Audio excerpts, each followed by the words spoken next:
मैं पर्दे पर किसिंग सीन्स को लेकर कंफर्टेबल नहीं हूँ। मेरी एक बाउंड्री है, मैं उसे कभी भी क्रॉस नहीं कर सकती। एक फिल्म में मुझे शॉर्ट ड्रेस पहनने को कहा गया, मैंने साफ मना कर दिया। मुझे लगता है कि सुंदर दिखने के लिए छोटे कपड़े पहनना जरूरी नहीं है। फिल्में कहानियों से चलती हैं, न कि हीरोइनों के छोटे कपड़े पहनने से। ये बात रवीना टंडन ने एक इंटरव्यू में कही थी। 26 अक्टूबर 1974 को जन्मी रवीना के करियर में कई उतार चढ़ाव आए, लेकिन इन्होंने अपने असूलों के साथ कभी समझौता नहीं किया। एक वक्त पर रवीना की खूबसूरती के चर्चे थे, यहाँ तक कि पड़ोसी देश पाकिस्तान के पूर्व प्रधानमंत्री नवाज शरीफ भी इनकी सुंदरता की कायल थे। रवीना टंडन कभी भी एक्टिंग फील्ड में नहीं आना चाहती थी, वे आईपीएस ऑफिसर बनना चाहती थी। देश की पहली महिला आईपीएस ऑफिसर किरण बेदी की बहुत बड़ी फैन थी।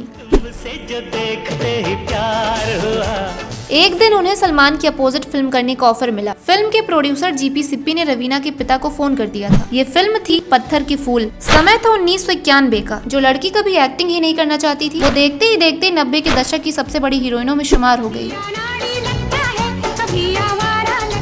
रवीना ने कहा, आप यकीन नहीं करेंगे, बचपन में मैं बहुत मोटी थी, बालों में तेल और 2 चोटी करके स्कूल जाती थी। किसी को नहीं लग रहा था कि मैं कभी एक्ट्रेस बन पाऊंगी। मेरे से ज्यादा मेरा भाई एक्टिंग में इंटरेस्टेड था। मेरा मन एक्टिंग नहीं डायरेक्शन था।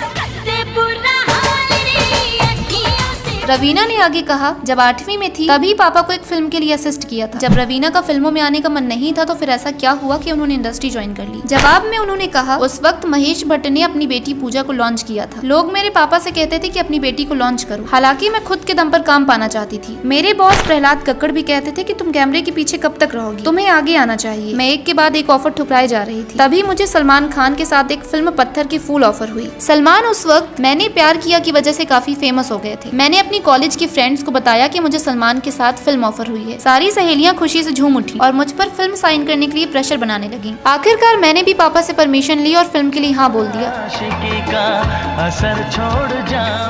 रवीना ने बताया, मैं और सलमान सेट पर काफी लड़ते थे। जैसे घर पर भाई बहन लड़ते थे, वैसे ही सेट पर हम दोनों झगड़ते थे। मैं चिढ़ भी जाती थी और उससे लड़ने लगती थी। खैर, उस वक्त हम दोनों के अंदर बचपना था। अब समय के साथ हमारे बीच काफी अच्छी दोस्ती हो गई। रवीना टंडन और सलमान खान के बीच एक बात कॉमन है, दोनों ने पर्दे पर कभी किसिंग सीन नहीं दिया। इस पर रवीना कहती है, अच्छा मुझे नहीं पता था कि सलमान ने भी कभी पर्दे पर किस नहीं किया। खैर, किसिंग वगैरह बहुत पर्सनल चीजें हैं। मैं पर्दे पर किसिंग सीन्स को लेकर कंफर्टेबल नहीं हूँ। अब जिस चीज को लेकर मैं कंफर्टेबल नहीं हूँ वो मैं कभी नहीं कर सकूंगी। मेरी एक बाउंड्री है जिसे मैं कभी क्रॉस नहीं कर सकती। रवीना ने आगे कहा, मुझे शाहरुख खान की एक फिल्म में शॉर्ट ड्रेस पहनने को कहा गया था, मैंने साफ मना कर दिया।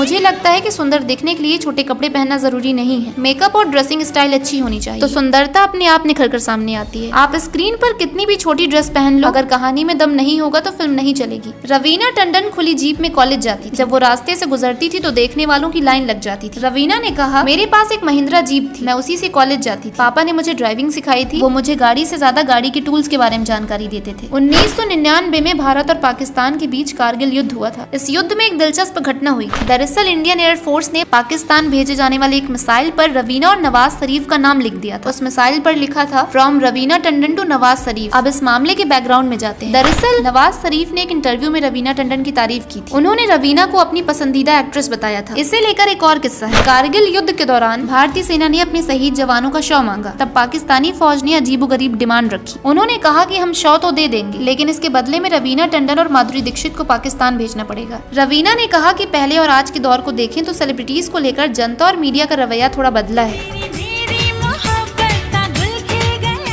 उन्होंने इंटरव्यू के अंत में कहा, पहले सेलिब्रिटीज के बारे में खबरों में कुछ भी छाप दिया जाता था, उनसे कुछ पूछा भी नहीं जाता था, उनकी राय अहम नहीं मानी जाती थी। लेकिन आज के दौर में थोड़ा बदलाव आया है। अब सेलिब्रिटीज का भी पक्ष सुना जाता है।